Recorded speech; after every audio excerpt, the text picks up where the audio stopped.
Bonjour, dans cette vidéo, on va parler de pourcentage, mais de pourcentage en calcul mental. Quand vous avez un pourcentage à calculer, par exemple, on vous dit qu'il y a un sondage qui a été fait sur 37 000 personnes et que 17% de ces personnes n'étaient pas intéressées par le produit. Bon. Le produit qu'on leur proposait. Bon. Ça, c'est par exemple quelque chose qu'on va plutôt faire à la calculatrice. 17% de 37 000, combien ça fait? Alors, il y a plusieurs moyens de calculer ça. On peut faire d'abord 37 divisé par 100, 37 000 divisé par 100. C'est-à-dire on calcule 1 centième de la quantité et 1 centième c'est 1%.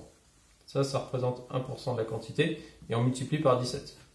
Mais on peut aussi inverser finalement ces deux opérations. On peut commencer par multiplier par 17 et diviser par 100. Ou alors, on peut même carrément multiplier le pourcentage et la quantité. On fait 37 000 fois 17%. Et je rappelle qu'un pourcentage, c'est une fraction sur 100. C'est 17 centièmes. C'est pour ça qu'ici, j'ai divisé par 100. J'ai calculé 1 centième, puis ensuite, j'ai multiplié par 17. Et quoi que soit la façon qu'on ait choisi de faire, ensuite, on peut faire ce calcul à la calculatrice. Et ça concerne donc 6290 personnes. Bon. Ça, c'est le cas général, quand vous avez un pourcentage à appliquer. Mais moi, ce qui m'intéresse ici, c'est qu'on fasse ces calculs de manière mentale. Alors, c'est pas dans ce cas de figure-là. 17% de 37 000, mentalement, ça va être compliqué à calculer. Par contre, quand je vous demande 50% d'une quantité, ou 25% d'une quantité, ou 10% d'une quantité, il y a toujours moyen de calculer mentalement, en particulier 10%, et qui est en plus quelque chose d'extrêmement utile, comme on va le voir dans la suite de la vidéo. Donc 50%, par définition, c'est 50 centièmes. 25%, c'est 25 centièmes. Et 10%, c'est 10 centièmes. Mais à chaque fois, l'avantage, c'est que je peux simplifier ces fractions. 50 centièmes, si je simplifie par 50, c'est égal à 1 demi. 25 centièmes, si je simplifie par 25, ça fait 1 quart. Ce qui est logique, parce que 50 est la moitié de 100, 25 est le quart de 100. Et 10 centièmes, si je simplifie par 10, c'est égal à 1 dixième. Donc ça, c'est vraiment des choses, généralement, que vous savez, en particulier pour ces deux-là. Des fois, un peu moins pour celui-ci. Donc 50%, ça représente la moitié d'une quantité, 25%, c'est le quart d'une quantité, 10%, c'est 1 dixième. Application. Application, premier exemple, on va essayer de calculer 25% de quantité qui est 14 litres. Par exemple, on vous dit, dans une discothèque, on a préparé 14 litres de Mojito, par exemple. Et dans ces 14 litres, il y a 25% qui est du rhum. Bon, quelle quantité de rhum on a utilisé? 25% c'est un quart. Le quart, c'est la moitié de la moitié. Donc si on veut calculer ça de tête, on va faire la moitié de 14, ça fait 7. La moitié de 7, c'est 3,5. Réponse, il y a 3,5 litres de rhum. Vous voyez que c'est réglé en un clin d'œil. Maintenant, si on vous dit, dans un collège, il y a 740 élèves, et 10% ne mangent pas à la cantine, sont externes, bon, ça fait combien d'élèves qui ne mangent pas à la cantine? Là, c'est vraiment très très simple. Parce que 10%, on a dit que c'était 1 dixième. Donc, calculer 1 dixième de cette quantité revient à la diviser par 10. 740 divisé par 10, ça fait 74. Et si, par exemple, on avait voulu calculer, on vous dit, je sais pas, il y a un vêtement qui pèse 132 grammes, et il y a 10% de ce vêtement qui est constitué de laine, par exemple. Quelle est la masse de laine contenue dans ce vêtement? Pareil, on fait 132 divisé par 10. Et l'avantage d'une division par 10, c'est que finalement, ça ne change pas les chiffres. Ça revient juste à changer la position des chiffres. Chaque chiffre va devenir 10 fois plus petit. Donc, par exemple, si on imagine qu'il y a une virgule là, on la déplace une fois vers la gauche pour que les unités deviennent des dixièmes, par exemple. Voilà. 13,2 grammes. Bon. Et bien, ce qu'on vient de voir, ensuite, on peut l'appliquer pour des pourcentages un peu plus complexes.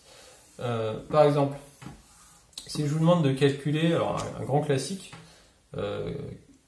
90%, on dit, une voiture, elle pèse 650 kg, et En fait, il y a 90% des matériaux de cette voiture qui sont recyclables. Quelle est la masse de produits recyclables dans cette voiture? Eh ben, alors il y a deux moyens de faire ça. Il y a un moyen habile et un moyen moins habile. Mais dans tous les cas, on va d'abord commencer par calculer 10% de la quantité. Divisé par 10, ça fait 65 kg. Et ça représente 10% de la quantité. Donc après, pour avoir 90%, vous pouvez faire 9 fois la quantité qui est là. Parce que 90%, c'est 9 fois 10%. Mais le moyen le plus habile, c'est de se dire 90%, c'est 100% moins 10%. Donc il suffit d'enlever finalement les 10% qu'on a calculés au total de départ qui représente 100%. C'est-à-dire de faire 650 moins 65.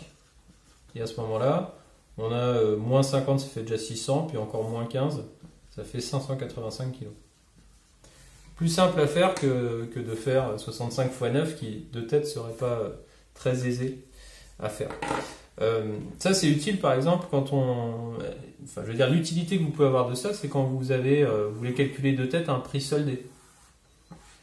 Quand vous avez par exemple faites les soldes, vous voyez un jean qui coûtait de base 60 €, et qu'on vous dit qu'il est à moins 30%.